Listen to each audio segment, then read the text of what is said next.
Dina's spirited approach motivates engagement to foster change by creating compassionate awareness of the healthcare inequalities faced by those in the LGBT community, how they're created, and how to overcome them. Just a young gun with a quick fuse. I was uptight, wanna let loose. I was dreaming of bigger things and wanna leave my old life behind. I'm 5 years old. I feel so uncomfortable and awkward, and I see these two little girls on the corner watching us. My heart's racing, and I can't breathe. And I wonder if they can see that. I know I'm a nurse. I know I'm a mom. I know I'm a wife. I know I'm a lesbian. That's the name for that identity. What makes Dina Proto different as an author and a speaker is that what I've been able to do is take my education as a nurse, my experience as an entrepreneur, and my identity as an out lesbian business owner to really look at what are the health inequalities that are faced by the LGBTQ space, exactly how they developed and why, and how we as people within that space and our allies and people who are maybe unwitting allies can help us to change that trajectory for not only ourselves but the people that come after us. So my question to you is, how are you going to support the LGBT community in our country, improving economic equality, creating safe spaces for our youth? Can you speak to that? Did you know that 40% of our homeless youth are LGBTQ? And LGBTQ youth 5 times more likely to attempt suicide than heterosexual youth. They're hiding in plain sight, and they're invisible. What I know as a nurse is that physicians that are going to medical school right now get an average of 5.5 hours of education about LGBTQ health.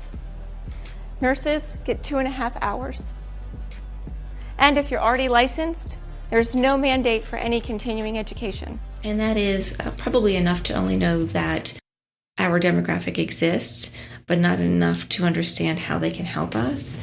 And I think that people within healthcare have a genuine desire to really affect positive change and to help people. And so their desire is to not be a barrier, and yet they're not provided the educational means and tools to help them to take care of us. Advocate in health, nurse, check. Advocate for family and business, nurse, check, check. Advocate for the community, check. I go back to Vegas. I find me some other LGBT business owners. I find me some corporate partners.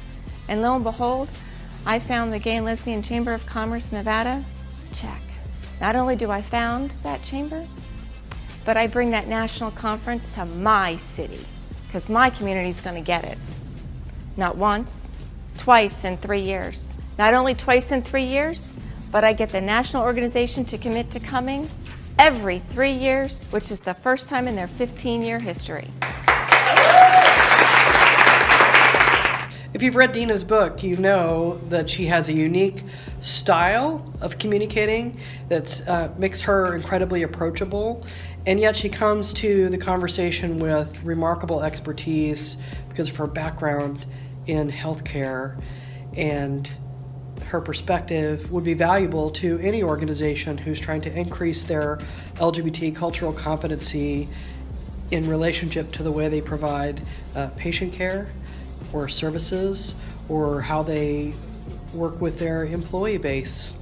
From the time that I started validating myself and who I am and realizing that I'm a good, solid, healthy, caring, and compassionate person, and that I can live my authentic truth, then their stuff stops being my stuff. I wonder, where is the 5-year-old you?